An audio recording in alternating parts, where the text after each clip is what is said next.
میرے دوست نے ایک حافظ صاحب سے کہا کہ مجھے سورہ بقرہ پڑھوانا ہے، تو حافظ صاحب کے جو تاثرات نکلے انہوں نے کہا کہ میں 300 روپے پر ڈے لیتا ہوں، تو میں نے پھر بھی حافظ صاحب سے کہا کہ 300 روپے نہیں، آپ 150 روپے لے لیجیے۔ تو اس میں حافظ صاحب نے مجھ سے یہ کہا کہ اگر زیادہ مول بھاؤ کرتے ہو تو آپ دوسرے حافظ سے سورہ بقرہ پڑھوا لیں، کیا ایسا کہنا درست ہے؟ سورہ بقرہ نہیں ہے، سورہ بقرہ، سورۃ البقرہ، یہ قرآن کریم کی سب سے بڑی سورت ہے۔ تو یہ بارگیننگ کی 300 150 تو یہ دونوں غلط ہیں، دونوں گناہ گار۔ تو اس کی اجرت حرام ہے قرآن کریم پڑھنے کی، البتہ تعلیم دینے کی اجرت جائز ہے۔ جو قرآن کریم سکھاتے ہیں نا طلباء کرام کو، تو ان کی اجرت جائز ہے۔ اور یہ جو سورہ بقرہ پڑھنے کے اتنے پیسے یا اتنے پیسے یا تراویح پڑھانے کی اجرت، یہ بھی حرام ہے، لینا دینا دونوں گناہ گار ہیں۔ تو اس میں ایک صورت ہے ہیلے کی، وہ جائز ہے۔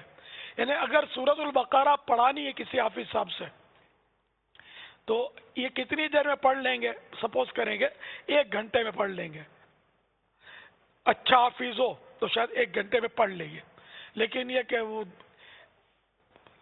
ہو سکتا ہے کہ اس میں حروف چب جائے جلد بازی میں، تو 1.5 گھنٹہ یا 2 گھنٹہ، یوں سمجھ لیں کہ 2 گھنٹے وقت کی حافظ صاحب سے اجرت طے کر لیں کہ آپ کو ہم مثال کے طور پہ ہم جمعے کی نماز کے بعد 2 گھنٹے ہمارے پاس آپ رہ جائیں، ہم آپ کو اتنی رقم دیں گے، وہ بولے نہیں میں اتنی لوں گا، جو طے ہو جائے، ٹھیک ہے نا۔ وہ 2 گھنٹے کی بات ہو، سورہ بقرہ کی بات نہ ہو، نہ تلاوت کی بات ہو، کہ 2 گھنٹے آپ ہمارے پاس رہ جائیں، ہم کو جو کام دینا ہوگا ہم آپ کو پیش کریں گے، تو وہ 2 گھنٹے کے لیے راضی ہو گئے مثال کے طور پہ، نہ 150 میں، نہ 300 میں، 200 میں راضی ہو گئے۔ اب یہ جب راضی ہو گئے اور انڈرسٹوڈ تو تھا کہ کرنا کیا آپ کو،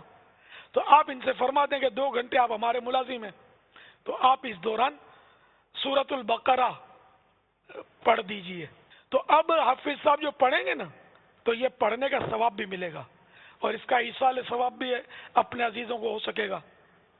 ان کو بھی ثواب ملے گا۔ حافظ صاحب کو آپ نے پڑھنے کا بولا، اس پڑھنے کا کام دینے کا بھی انشاءاللہ آپ کو ثواب ملے گا کہ آپ نے ایک اچھا کام دیا، تلاوت کا کام دیا اس کو۔ اور اجرت جو ایک دوسرے کو دیں گے لیں گے یہ بھی جائز ہو گئی، یہ ہیلا کر لیا جائے۔ تراویح میں بھی یہ ہیلا کر سکتے ہیں، وقت کی اجرت طے ہو جائے کہ ہم 1 مہینے تک روزانہ رات کو آپ کی ہماری 3 گھنٹے آپ ہم کو دیں، اور یہ طے ہو گیا۔ اب بھلے آپ 3 گھنٹے کا طے ہوا، 1 گھنٹے میں فارغ کر دیں، حافظ صاحب کو 1.5 گھنٹے میں چھٹی دے دیں، سورۃ البقرہ پڑھ لی اس نے مثال کے طور پر 1.25 گھنٹے میں، اور آپ نے 2 گھنٹے کا طے کیا تھا اجرت، تو آپ 1.25 گھنٹہ آپ بالکل اس کو بول سکتے ہیں کہ جائیے آپ جو چاہیں کریں،